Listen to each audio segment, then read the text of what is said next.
and welcome to Wrap Your Lugs Round This. This is podcast number 2. Sorry for the delay.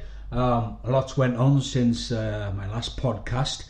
Edinburgh Fringe Festival got in the way, then Pantomime got in the way, but in a good way, which is what we're going to be talking about in this podcast. Panto, a great British tradition. Yes, somewhat overlooked by the rest of the world, but well loved in this country, well loved at Christmas, although there are a lot more all year round pantomimes happening. In this podcast we will be hearing from some panto performers. We have interviews from performers from this year's Durham Gala Panto and also the Westovian Theatre Panto in South Shields. So we will be hearing from them a little bit later on in the podcast. Not only will I be talking about Panto, but I'll also be talking about travel and marriage. Because yes, I am getting married this year in April in Barbados. So yes, we'll be talking about travel and marriage. So please do stick around and look forward to that.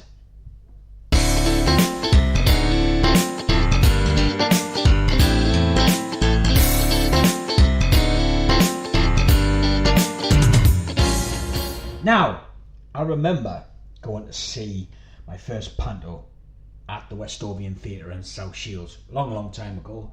I'm 40-year-old now, so it was a fair few years back, but I still remember it vividly. And I remember going to see that for the first time and being blown away by what it was. It was interactive, it was colourful, it was loud, it was funny. It was my first experience of theatre. And what a first experience it was. I suppose that was my first time falling in love with theatre. Although I didn't really truly appreciate what theatre was until later in life. That must have been my first moment of falling in love with this art form, this form of entertainment. And I'm so glad I did. But little did I know that many years later I would be doing that on stage myself throughout the country, but mainly here in the northeast. And I remember watching two people that stood out at the Westovian Theatre back in the day, and that was Ray Spencer and Bob Stott. Now, to people in the northeast, especially South Shields, they're familiar with those names, especially for panto. They are legends of the game, and I learned a lot from those, and I'm so glad I can call them mentors and friends as well. But that's where it all began. Thanks to them, thanks to the Westovians, I was on a path that would lead me towards, as I've said, this great British tradition called panto. Something I've been performing in since the age of 16. At the age of 16, I got cast in my first professional panto, first professional theatre gig, paid job. It was great. What more could you want as an aspiring young actor in training? So yeah, that was my first panto gig, age of 16, for Beverley Artists, touring pantomime, which toured the whole of the northeast, far and wide. We did 7 days a week, 3 shows a day for 4 weeks, I think it was. So there was a lot of shows and a lot of venues, and that was my first time. And I have been performing in panto every single year since that age, and as I say, 40 this year, so that's a lot of pantos under my belt. And I still enjoy going to see panto, even though I work it every year. I always try to find time to go and see other pantos around the region, some of which I have friends in, so I do try to find the time to see those friends, support those fellow panto actors and enjoy it as much as I can. So when I see other performers, I get a great thrill, and none thrills me more than seeing young up-and-coming actors, which I had the pleasure of being part of at the Westovian Theatre this year with Goldilocks and the Three Bears. I took on the role of director for the first time there, and I was able to work alongside some great young and older up-and-coming actors as well, so that was really nice to do. So sit back, relax and enjoy the interview, which took place just before curtain up. Oh, no, you didn't.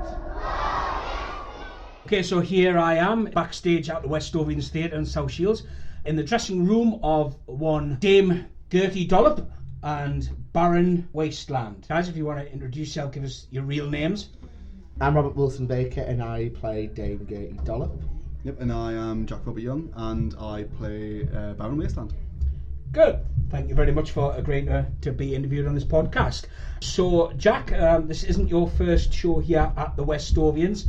Is it your first panto here? Yeah, it's my first panto, but I've been doing stuff here since 2013, so if I count this, might be my 11th or 12th show now, if I tally them up. Not a bad little run of shows, that. But Robert, this is your first time... Total newbie to Westovians, and this is your first time playing Dame, is that right? Yes, I'm no stranger to panto, but I've never done Dame. I usually play like buttons, like the knockabout characters, the kings. I played the odd comedy character here and there, so I've done a fair bit in between, but this is my first Dame. Good. And how are you finding your first Dame? Do you know what? We're coming to the end of it now, so tonight's our last show, and I've just loved it. I really have.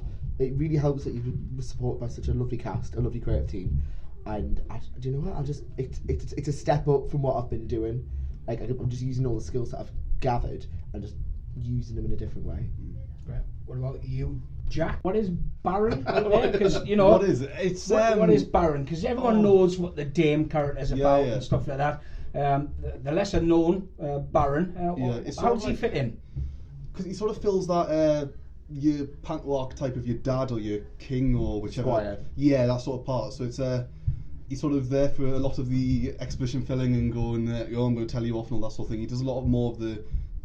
He's a bit sterner, I think, than you typically get with most panto characters and sort of the types of it. But I think I've tried to make that sort of lend itself to what I've done with it. Yeah. So it's just working with what I've got with character, which is quite nice and is always a challenge. You are the dad of Goldilocks, which is the title character of this panto that is currently in its last show here at the Westovians, Goldilocks and the Three Bears, written by Mr. Tom Worley. Speaking of Tom Worley, I've done a Tom Worley panto before. I played Buttons in Cinderella at the Customs House. It'll be about a year and a half ago now. I did it for a group called Performers, which is it's like a local stage school, but they do a lot of production work through learning craft that way, and it's very much a rehearsal-based learning environment. And I got asked to come and audition for Buttons because I had no men, and I just happened to be right for what they were looking for, and that's how I sort of developed that. But I've been doing panto for the past this is my 5th year of doing it, and this is my 6th panto. Yeah. So I've done a fair few, but not as many as you, Wayne. No. But yeah, so your first Dame, is it something you want to do? Professionally, I would like to do panto. I don't know if Dame is the right one for me just yet. Definitely it's on the cards. I definitely want to do it again. I'd like to try a couple of other things first before I get over to Dame, because I think Charlie Richmond, who's a very famous panto actor in the North East, said once that he wanted to do Dame off the back of the pot noodle adverts when he did the WAG, and he was like, I really want to do Dame this year because I think it would work off the back of that. And then he got told, stick at it while you're young, like continue to do the comedy leads while you're young. When the time is right, move on. So I think definitely learn. I think for a couple of years, hopefully do Dame in the amateur circuit, and then just see what happens after that. Really. Yeah. Jack, is there a panto role that you like, or you'd like to tackle, or see yourself fitting into nicely? Oh crikey. I don't know. It's one of the things where I think every performer always when you talk about panto, you always have an idea of how you would do certain bits. But I don't think I've got. I don't know. I'd leave that to the decision of whoever was going to cast me. Really. I thought you'd be a really good Dame, as in like a man in a dress type of Dame. What, the sort of deadpan, smart sort of thing. Yeah. Smart Alec. Yeah. Well, that's it's like I tend to, as you can hear, waffle, and it's sort of. So I feel like that would end up being how I would do Dame. I've got a feeling. A waffly Dame. Yeah, probably. Oh, a waffly Dame. With a side of cream. Yeah, rushing on the side stage, going, how would you just give us a second? Right, now let's go into it. It would probably be. It would be a new experience. I think that's one of the things with panto, doing my first panto now. It's all a new experience, as a new type of performing, which is something it's not something I've never done, so it's always interesting to see how it all works and comes together in contrast to, like, you know, farces and like dramas and musicals and that sort of thing. Yeah. Cool. Well, just quickly before we finish up and let you get ready for your final show. Yeah, I've got a face to put on. Robert, your favourite panto? Ooh. Favourite title I like, I have to say it has to be Cinderella. I'm Cinderella or Aladdin, but my favourite panto that I've done has to be Goldilocks. I think for the overall experience it's been the best. I just think because of the cast. I think the cast has been a nice cast and talented cast. So yeah, favourite panto to watch, Cinderella, Aladdin. Favourite panto I've been in, Goldilocks. Jack? Favourite one I've seen, for all the problems it had, probably Jack and the Beanstalk, which was a brilliant show, and then obviously the one I've been in will be this one. Well, thank you very much for allowing me to take your time. Go get ready and enjoy your last show. Thank you.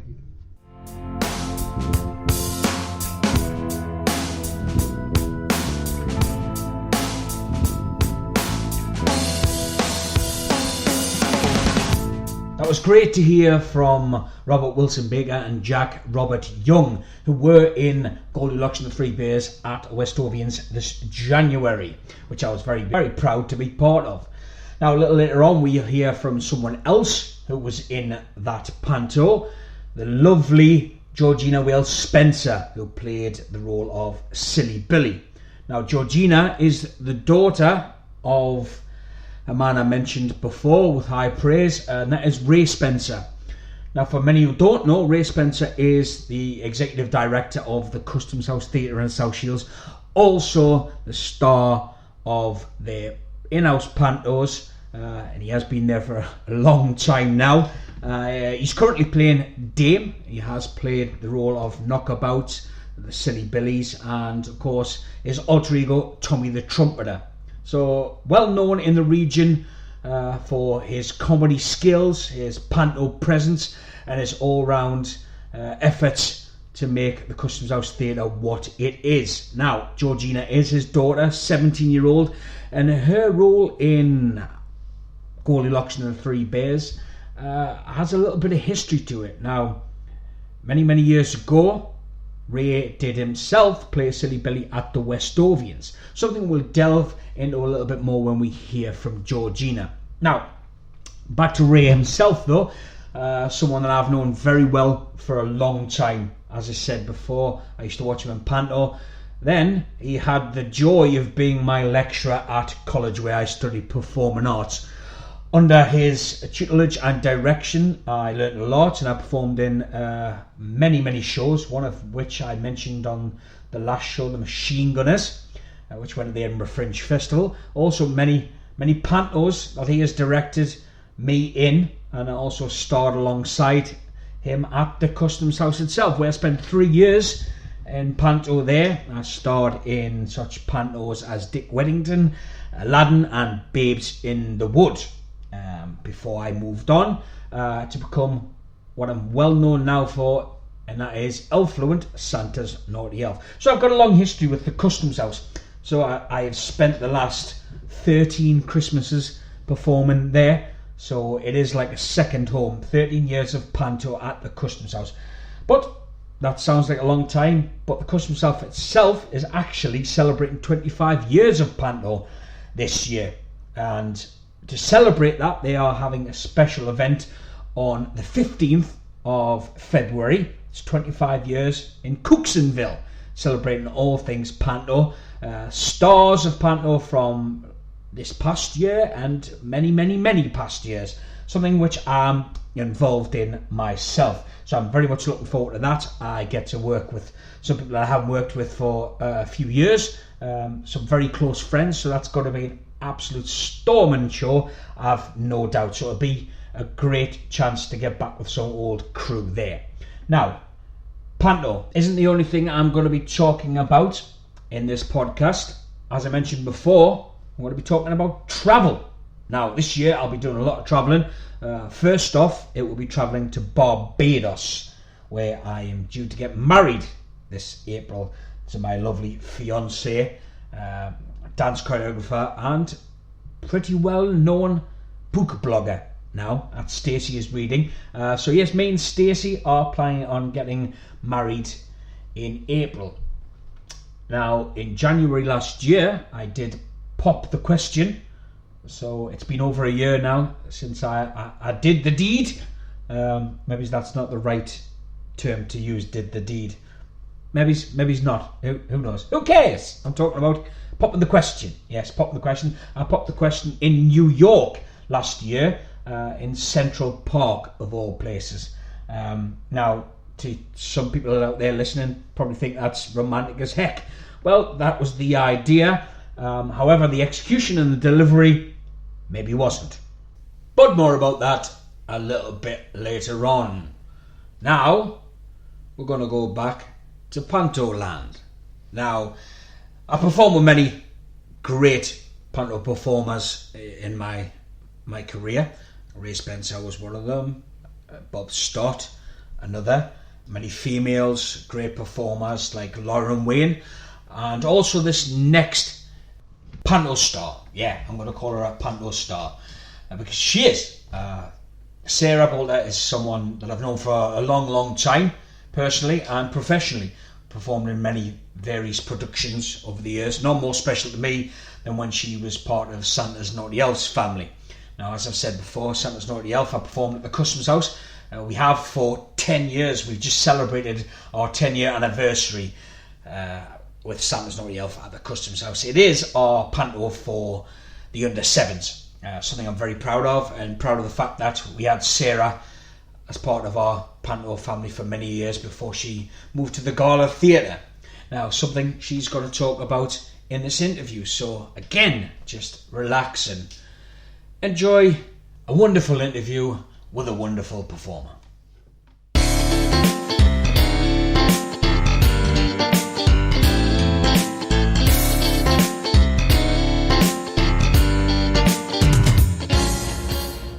Okay, so here I am with Sarah Bolter, who has just finished her run at the Gala Theatre in Durham in Snow White. Is that correct? Yes. Where you played a mystical mirror. Yes, Miranda the Mirror. Yeah. So how was the run for you? Oh, it was great. It's always a weird little panto bubble that you're in, isn't it? When you're doing panto, and you kind of have no concept of time or what day it is.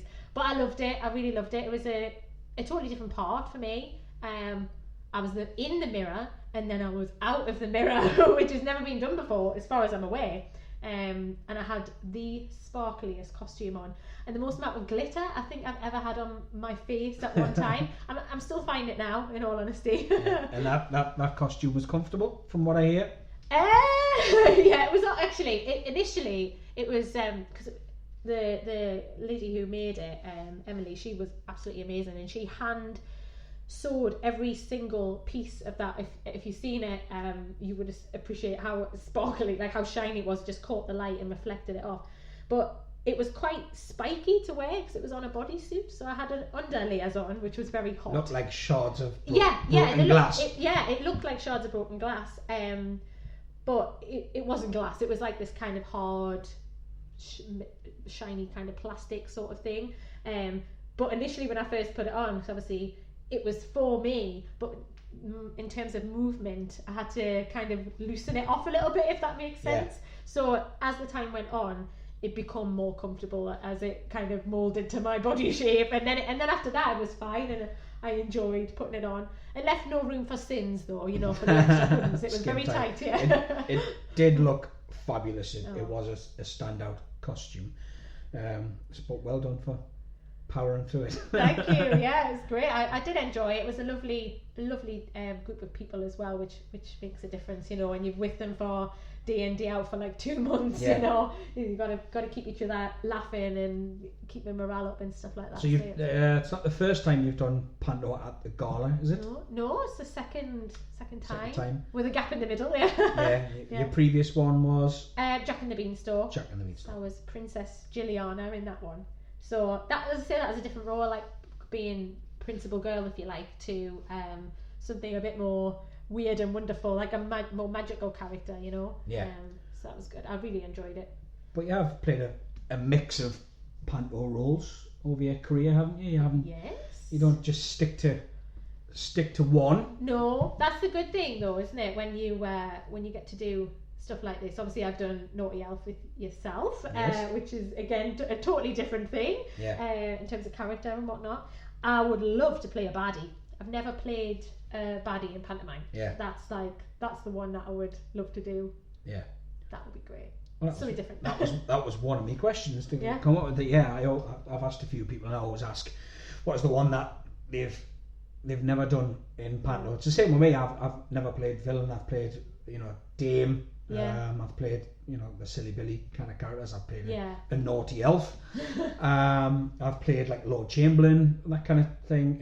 So the one myself that I'd like to have a crack at is Barry. Yeah. I think it's high on a lot of people's lists. Because I think you just get to have a bit of fun with it, don't you? Not that the nice parts aren't fun in it, because of course the kids love that, don't they? And adults are like, they love the good roles, but everybody loves to boo a baddie, and you get to kind of have that little glint in your eye. I just think it would be a lot of fun. What I love about baddies, and what a baddie is for me in panto, is a baddie that you can boo, but you can also laugh at and you love. Yeah. So when they come to do the walk down, Yeah. you want to applaud them, but you want to boo them at the same time. Yeah. Like for me, panto baddie isn't just one dimensional. It isn't just evil. Yeah. And not just playing for the boos constantly. There's having those gags and becoming a little bit likeable, and they expect a little bit of cheek from you and stuff like that. That's how I like a panto baddie to be. Like working with Neil Armstrong, he's done the baddie the times that I've been in the galas. In fact, he's done it for years, and I used to go and see him because I first met Neil when I was at school. I was 13, and he came into school to do some kind of like workshops with us, and he was like, I mean, he still is. He's like me idol. Do you know what I mean? Because here he was, a working class actor who hasn't done any training, who's made a living out of it and done really extremely well. Yeah. So when obviously got to do panto with him, I was thrilled. But his baddie, going back to that, is just what you've said. He's like, he's got that little, that little cheeky grin, and he loves it, and you can tell like he has such a laugh on stage. So I think the audience has come back time and time again to see that sort of thing. Yeah, they do, and like I said, that's he does play my kind of baddie. I remember seeing him as King Rat. Yeah. A few years back, and me too, he had a big number in there, which was just great, standout number of the show. But Neil's got this cheeky look to his face. Yeah. Working with him, being on stage, he can crack you up with just Isn't it? little smile. Yeah. I always say to him, it's like, if anyone can do me on stage and make me laugh out loud, it's Neil with just his little smile. Yeah. He's got a cheeky little smile. I know. And I've been there. I've been on this other side of that myself, and no. And he knows he's got it, I know. and he plays with it. Yeah. So yeah, a well-known face in the northeast, in the panto scene. So what is your favourite panto? Oh, You can say a favourite one that you like seeing, or a favourite one that you like to be in. Okay, I don't know if I'm trying to think what my favourite one is. I think probably Cinderella. Yeah. Yeah, because that's like a classic pantomime for me. Yeah. Never been in it, never done it. In fact, it was the panto that I saw at the gala the year before I was in it, and we went to see it. That didn't made we? us We went to cry. See it. Actually, we cried. Like didn't we go back and see it again after that? Yeah, we did. Yeah. Because it's a classic story, isn't it? You get behind the main character, Cinderella, straight away. You've got the ugly sisters, which I think are the best kind of dames, because they can go really big and bold with that. And they're the baddies as well, which is funny. And then you've got like the good fairy, which everybody loves, and you've got the transformation scene. One we saw had ponies in it. That was me. Yes. That was me done. Real life ponies. And it's just a real magical one, isn't it? Yeah, that is it is magical, and Yeah. I think it's my favourite. Is it? Yeah. I think it is. I can't think of what else. And buttons, again, Buttons, if you are a comedy performer and stuff like that, that's probably to me the ultimate. I think it is, isn't it? Yeah. Knockabout character as well. So yeah, Cinderella is my favourite. So one last question. Are you doing panto this year? I don't know. I would love to. Yeah. But, if anyone wants to give me a call, please do. But your plan is to do panto again? Yeah. Like I would. I would do panto every year. Like I know it doesn't always work out like that, but I really enjoy it. yes, it's tiring, and it is a lot of hard work, you know. I just love it though. I love that my little in can come and see it as well, and it's kind of a world that he can. Your little in? He's not little now? He's not so little in. No, he's going to be 10 this month, which actually terrifies me, to be honest, because you go, where's that gone? Where's that time gone? But he's actually started taking an interest in the backstage stuff. When I was doing panto, the kind of crew very kindly let him come backstage and have a look at how things work in terms of the light. You've got to press some of the buttons, you know, like all the lighting and the sound. Because I mean, there's a whole realm of people who make it happen, not just the people on stage. Which are very much all part of it and part of the team. So he started getting into that sort of thing. So I was like, oh, that's interesting, because he's not interested in the being on stage, but more the technical side of things. So that's what I mean, doing panto as well. It's great because he can come and see it. It's something that he can appreciate, and it's not like the general 9-to-5 jobs where you know your son or your daughter can't really come in and watch you in the office. Exactly, yeah. But this is your office on stage, and I know. You know, they can come and. I don't know what the other kids at school must think, because, like, you know, one day goes in and says, "Me mum's, you know, a naughty elf," and then she's a magic mirror. They must be like, "What? What? What?" Yeah, so it's all true though. I am technically all of those things, but it's great fun, and I think panto, you know, makes Christmas time, doesn't it? Just more seeing like all the happy faces, because everyone at that time of year is really like, I want to have a good time. For the most part. Apart from us actors. Apart from the actors who are wiped out. Who are knackered. Yeah. Yeah. We do. You get. It's kind of one of those things, isn't it? Because you kind of, the end comes and you've been looking forward to a rest, but then you go, oh. Yeah. What do you do when you get up and you don't have to turn up at the theatre and get a costume on? In January, which is, you know. It's probably why we have the January blues more than any other. Like kind of workers in the world, because we've been on such a high for November, December, into January, sometimes long into January for some pantos, and then when that comes to an end, you've gone from really like high energy to nothing sometimes, you know. So it's always nice as an actor to come out of panto and have something else to go in to kind of keep you up. Yeah. And on that, you've come out of panto. Are you into anything else? I might be doing something with you. No, we're doing Peter and Petula's Slumberland Sing Along, which is coming up this weekend. This weekend. So it is good. It's great to do something else. And I'm also, like the crazy girl that I am, doing another play at the same time. At the gala, we're doing A Doll's House. So the Ep2, we've kind of been working round rehearsals, so that's been good. And I think the good thing is they're kind of worlds apart, so there's no getting them mixed up, you know. No, what I mean? no. Hello, boys and girls. In A Doll's House. If you're in the middle of Ibsen's A Dollhouse and you start singing the Pump song, yes, you know you've took a wrong turn somewhere. Yeah, that's like nightmare stuff, that isn't it? Yeah. It's like going on stage and finding out you're naked and those nightmares. Those dreams. I always have those dreams, but always before a show that you go on stage and you don't know what the show is that you're doing, and you're frantically trying to look for a script just so you can get some lines into your head. Do you have that dream? I think it's quite common, isn't it? Well, I never rely on the script anyway, so I've trained myself to blag it so much. If it did happen, then I'd hope I'd be able to blag it. Yeah, in a play that you're not aware of. Yes. But we did well today. We've got off script, haven't we, for ours? So that's good. It's a good start.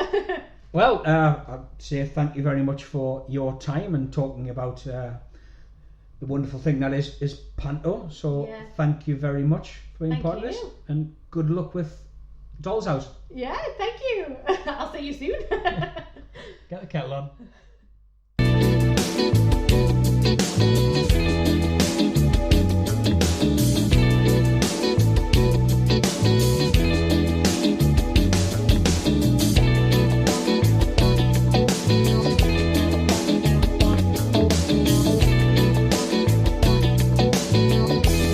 As always, lovely to hear from Sarah there. Now, as I mentioned before, not just panto, it's marriage, it's travel. Probably thinking, why does he want to talk about travel and marriage in between a panto podcast? Hey, that's me. I'm a bit weird like that. But no, the reason that I am putting this into a Panto podcast is because, well, without Panto, this probably wouldn't be possible. For those who don't know, I run a theatre company with my fiancée, Stacey, called Walton Gun Productions. And many of our productions are pantos or children's shows. So because of that, because of what I do, we started a company, we work together, we live together, we love together. So that's part of the reason why we are the couple that we are. Part of the reason why we are the couple that's getting married. And last year when I proposed, it was post-panto. This year, we are getting married post-panto. Many pantos. We worked together this year on many shows. But over Christmas, she worked with me on Santa's Naughty Elf. Then we continued working, directing and choreographing the Westovians panto. Then we begin this weekend on Peter and Petula Slumberland's Sing-Along, a little panto for the under sevens. And then we have an Easter panto just before we jet off to Barbados, literally 2 days before. So panto is our life together. And as I mentioned before about the proposal, one can probably say that was a bit of a panto. Now, the reason that it is what it is thus. The plan was to converse with Katie, our friend who lives in New York, a long-term friend of Stacey's. So via WhatsApp, I sent Katie a picture of the ring, where I wanted to propose, and we started to plan how, where and when. So Katie suggested the Boathouse, which is a restaurant in Central Park that overlooks the lake in the centre of the park, which I thought, lovely restaurant, ideal setting, which would be great. So we planned to book the restaurant, what day, what time and such. So that was all there, it was all booked, it was all sorted. The plan was to arrive, have a couple of days, relax, have a look around New York, because I hadn't been to New York before, so it was my first time. I wanted to explore the city, and then in the middle of the trip, out of the blue, we go to a restaurant in Central Park, and boom, out would come the ring, and out would pop the question. So all was going to plan. We travelled to New York, we travelled with Norwegian Air, which I must say, our first time with Norwegian Air was fantastic. Their Dreamliner planes were top notch, so comfortable, all the mod cons, couldn't fault it. Now Millie's, different kettle of fish for Norwegian Air, but that's another story for another time. So we fly, we arrive. When we do, it's early morning, we meet Katie in Manhattan, we go for breakfast. All's great. We have the biggest pancakes I've ever seen with maple syrup. Oh, so good, so good. I'm salivating just thinking about it. So yeah, all was good. As the day went on, Stacey started to feel a little off. Colour changed. She's complaining of headaches, and that went on throughout the day until it got so bad she started to burn up. Couldn't walk, trouble breathing, headache, pain. So we put her to bed to get some rest, and she stayed in bed for majority of the trip. So my plan to explore New York with Stacey turned out to be me wandering the streets of New York on my own, because Katie had to work at the Financial Times, so she was busy during the day. So on the night times, me and Katie went to see the Knicks play, and we invited a friend along, Viv, for the spare ticket, because Stacey was too ill to leave the apartment.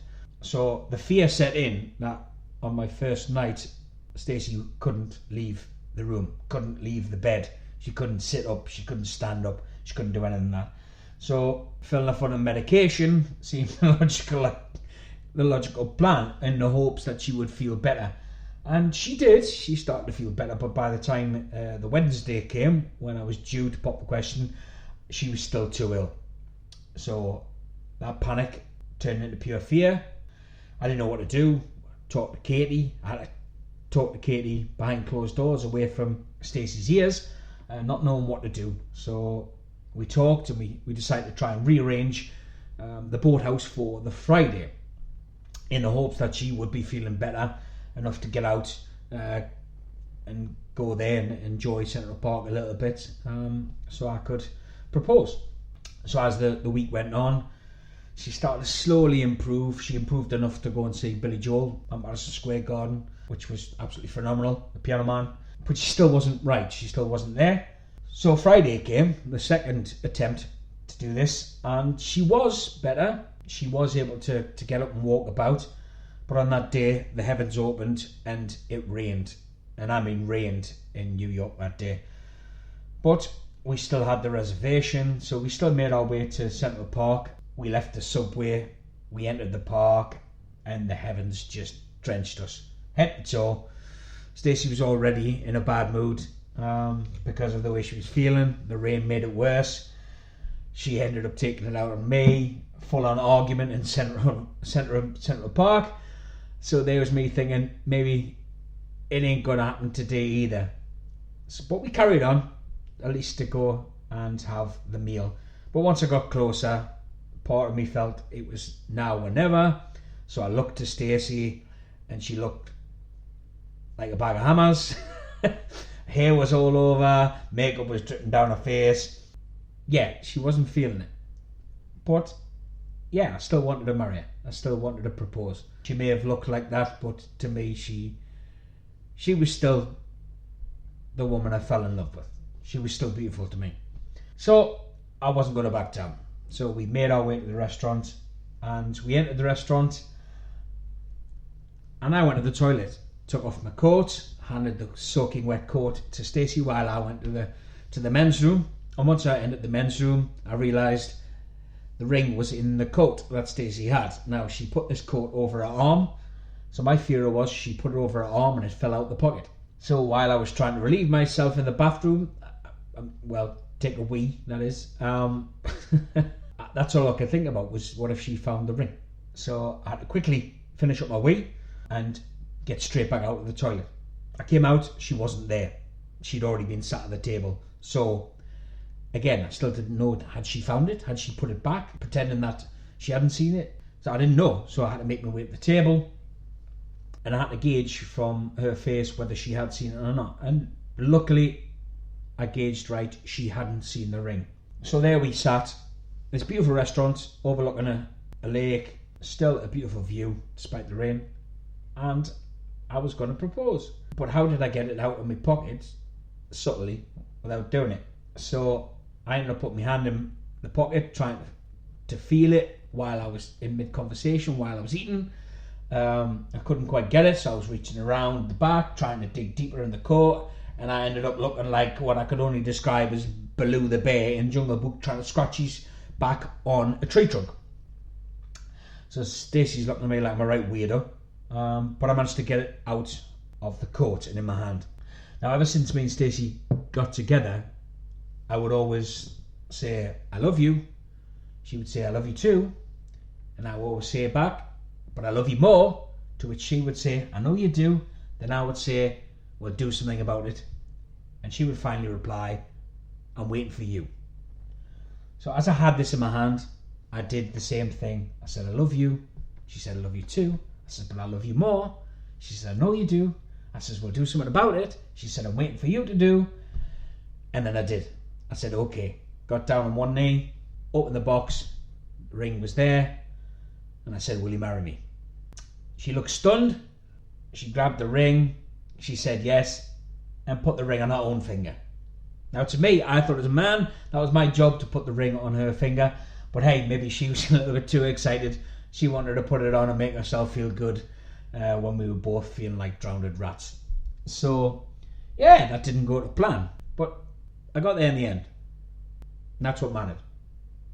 So now we're engaged. And we're going to get married in Barbados, which is not too far away. So yeah, once we finish up panto, we are off to the Caribbean, which is why I am currently drinking some Mount Gay rum, fruit punch here, enjoying that in preparation of Barbados. So yeah, post panto, our panto company, hopefully not a panto wedding, hopefully that'll all go a bit smoother than the proposal, but hey, who doesn't love a good panto? And on that note, it's time for our final interview with Georgina Whale Spencer.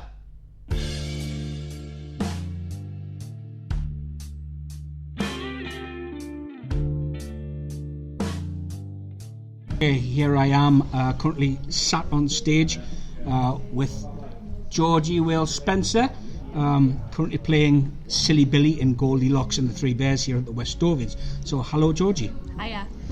Okay, so Georgie, you're playing Silly Billy in this panto. Is this your first panto as a lead character? Yeah, definitely. I've been an ugly sister, Lumiere, and a fairy in all the school pantomimes, but I've never been in a proper pantomime. but you've danced in panto for 10 years. A long time. 10 years. 10 years with South Tyneside Dance Workshop. Yes. Which is a great dance company who I have worked with before. I did 3 years Customs House panto with those dancers a long time ago, most of which are now fully grown adults. A lot of them with kids now as well. Babes in the Wood, weren't you? Yes, that was my last one. Oh. Babes in the Wood. So yeah, a long time ago. But so yeah, this is your first foray into main part panto, and you're playing Silly Billy, a character that your dad played here many moons ago. Yeah. Can you tell us about that? So my dad started playing Silly Billy in 1974, which makes him 17 years old.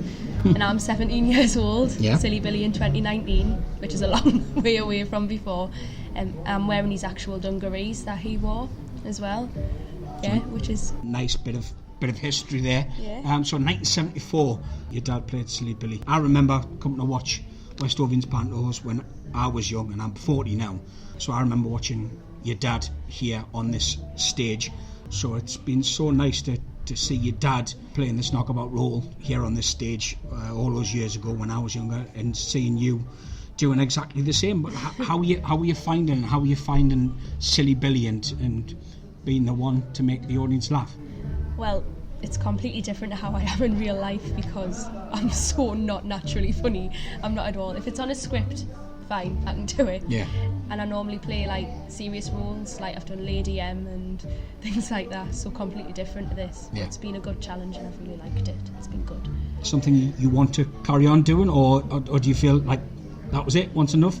No, I really loved it. I think it's made us come out my shell a little bit, like as a performer, definitely, because with the fourth wall breaking and everything, it's just in general made us more confident. Yeah. Even by a little bit, that's a lot. Yeah. Other characters in panto, is there anything you'd like to try? I'd love to be a baddie. Yeah. Yeah, that would be another challenge. I don't know if I'm right for Principal Girl, but I might get there one day. You never know. Yeah. Is there a favourite baddie panto character that you'd like to tackle? I love Abanaza. Yeah. Like a feminine Abanaza. Yeah, that'd be fun. Which they have been. I have seen some really good female Abanazas over the years. Queen Rats, which I do like as well. So, what have you got going on in other life other than panto? What are you going back to once this is over? Because it is final show tonight. Well, I don't have anything planned at the minute, theatre-wise, but I just do my A-levels every day. I'm studying theatre studies at A-level, and I come to Westovians, the theatre that the panto's on at, and I'm a junior here, so I help out there and learn here a lot. Yeah. Yeah, go to dance and things like that. Are you hopefully looking at joining your dad on stage in panto at some point? Hopefully one day. I mean, he might have kicked the bucket by then. I'm only joking. He's going to kill us when he hears this. But no, it would be really nice to do that. Like, even just playing the same role that he played is really quite emotional sometimes. Yeah. Like, when I've come off stage, some people have said, you do that the same as your dad, or you look like your dad, or that's what your dad does. It just makes us really happy. It's not even intentional either. It's just natural. Yeah. So quickly before you have to go get changed, what is your all-time favourite panto? I think Sleeping Beauty Sleeping Beauty. is a good one. Yeah. Cool. Well, thank you very much, and go enjoy your last show. Thank you. Oh, no, you didn't. Well, that was the immensely talented and humble Georgina Whale Spencer, who did a fantastic job as Silly Billy in Goldilocks and the Three Bears. So that is the end of our interviews, and coming to the end of this podcast. Hope you've enjoyed it. Now, as this was, yes, it was mainly a panto podcast, but obviously I did interject with a little bit of my marriage and travel, which I hope you didn't mind indulging me with. But yeah, next podcast is pretty much all going to be about travel. It's going to be a little bit more about what we did in New York last time, what we did on our second trip in New York, what we did in Crete, what we're going to do in Barbados and in Lake Garda. So if you like a bit of travel, then please do check out our next podcast. So on that note, farewell, and it has been a pleasure. Good night and God bless. And cheers. I'm going to finish off this bottle of Mount Gay rum. Chin chin.